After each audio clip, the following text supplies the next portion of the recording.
Assalamualaikum warahmatullahi wabarakatuh. Alhamdulillahirabbil alamin. Assalatu wassalamu ala asrafil anbiya'i wal mursalin wa ala alihi wa sahbihi ajmain. Amma ba'du. Pertama-tama marilah kita panjatkan puji dan syukur kita terhadap kehadirat Allah Subhanahu wa taala. Atas limpah dan rahmat dan hidayahnya lah kita dapat mampu berkumpul pada pertemuan kuliah online pada kesempatan kali ini. Dan tak lupa juga kita aturkan salawat dan salam kepada Nabi kita, Nabi Agung Nabi Muhammad Sallallahu Alaihi Wasallam dengan lafaz Allahumma sholli ala Sayyidina Muhammad wa ala ali Sayyidina Muhammad. Yang terhormat pada dosen pengampu mata kuliah kewirausahaan dalam pendidikan Islam, yaitu Bapak Nasir.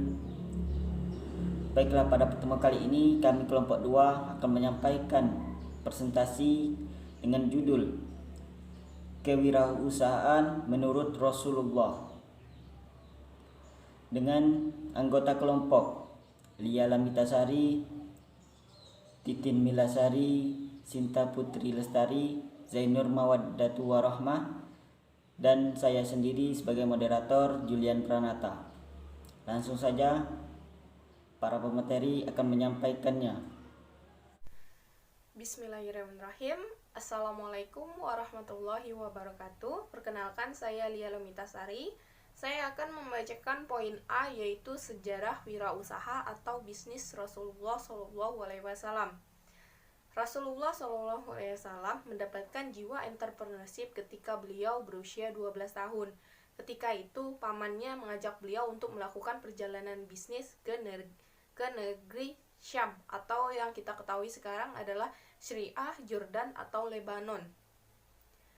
Sebagai seorang yatim piatu yang tumbuh bersama seorang pamannya, beliau ditempa untuk bisa berwirausaha sejak kecil.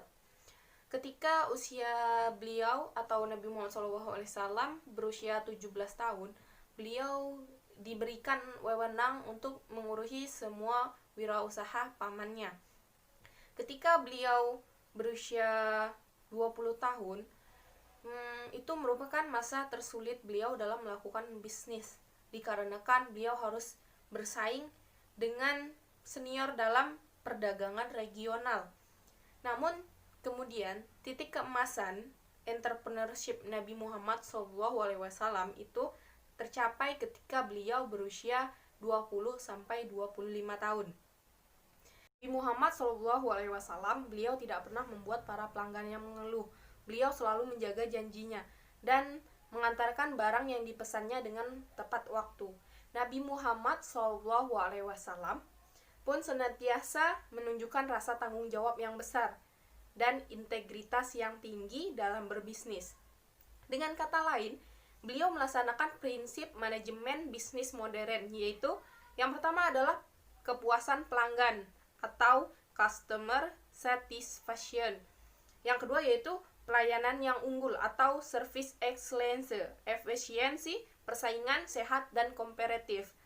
Dan itu yang ketiga yaitu kejujuran. Ini sangat penting untuk dalam perbisnisan, dalam wirausaha, atau transparansi dalam menjalankan bisnis. Nabi Muhammad SAW selalu melaksanakan prinsip kejujuran. Itu sangat penting dalam berwirausaha.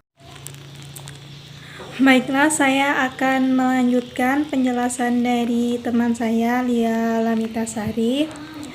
Nabi Muhammad SAW ketika dalam bisnisnya, Rasulullah telah diakui kejujurannya pada saat itu di penduduk Mekah. Bukan hanya kejujuran, tapi beliau juga digelari dengan teguh amanah atau teguh kepercayaan pada saat itu.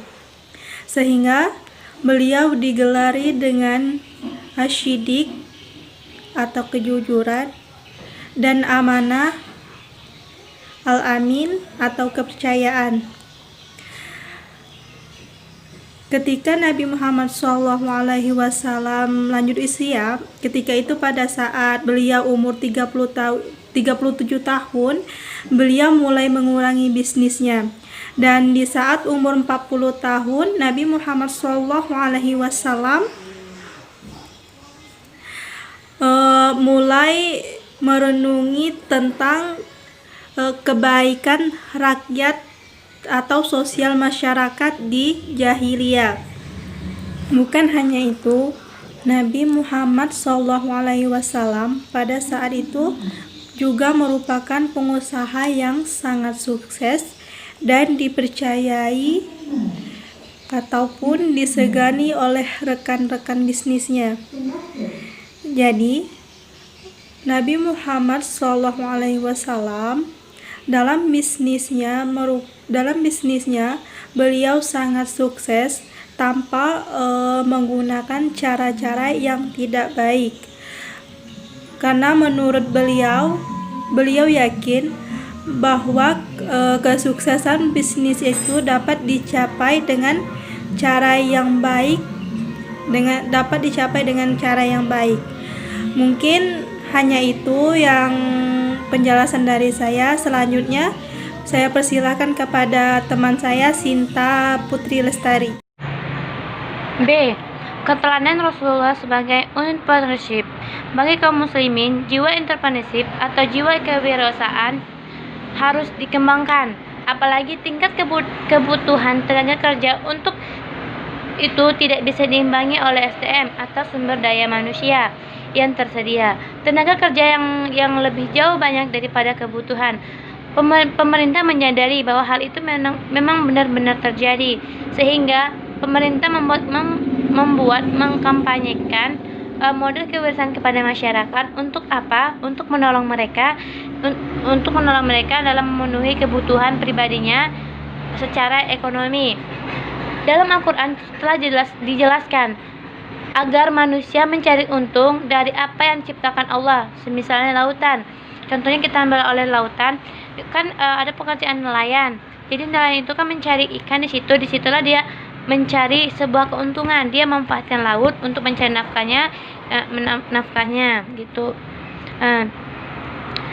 Rahasia keberhasilan kewirausahaan ada dua, yaitu jujur dan adil dalam berdagang. Karena hubungan jujur dan adil sangat bergantung.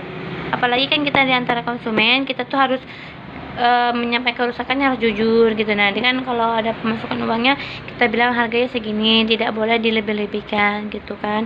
Kita tuh misal ngomong tuh harus jujur, adil gitu kan. Kalau bisa lebih murah, apa salahnya kita saling menguntungkan. Bisnis bagi Rasulullah tidak hanya sebatas putaran uang dan barang, tapi ada juga yang lebih tinggi dari semua itu, yaitu menjaga kehormatan diri. Dengan kata lain, modal terbesar seorang kewirausahaan itu atau entrepreneurship itu harga diri.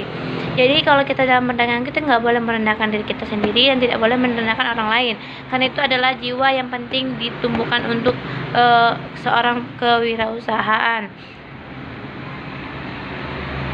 Nah, Rasulullah juga mengadakan praktis bisnis sama sekali tidak untuk memupukkan kekayaan, tidak, tetapi justru untuk membangun kehormatan dan kemuliaan bisnisnya. Dengan etika yang tinggi, hasil yang dapat didistribusikan ke semua umat.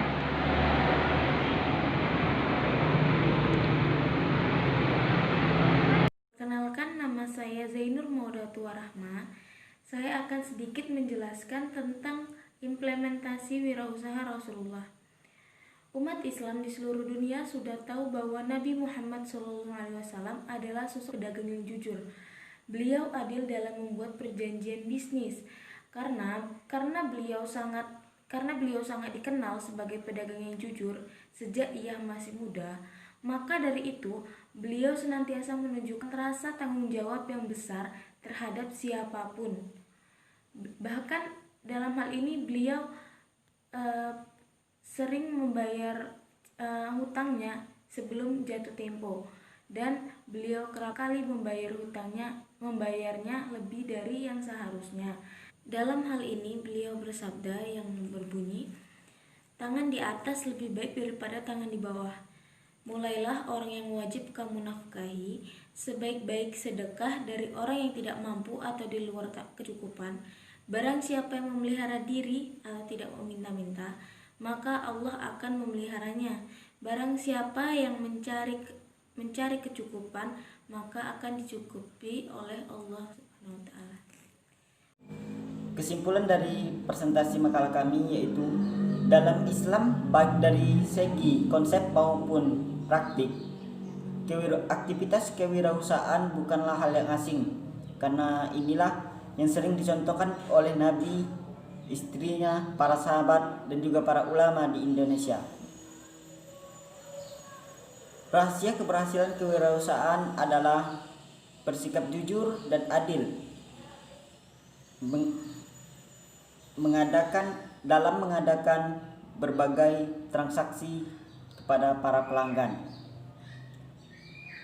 Berwirausaha janganlah berorientasi pada materi saja atau keuntungan semata, namun mengedepankan sisi memberi manfaat bagi sesama, maka akan menuai berkah dan ridho dari Allah Subhanahu wa taala.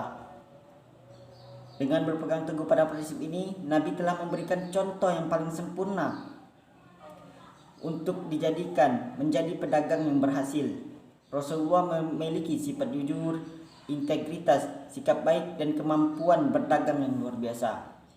Itulah hasil dari presentasi kelompok kami. Apabila ada kesalahan dan kekurangan dan salah-salah kata, maka maafkanlah, karena kesalahan terletak pada manusia. Saya akhiri, ihdinas siratal mustaqim, wallahu muwaffiq ila aqwamit thoriq. Wassalamualaikum warahmatullahi wabarakatuh.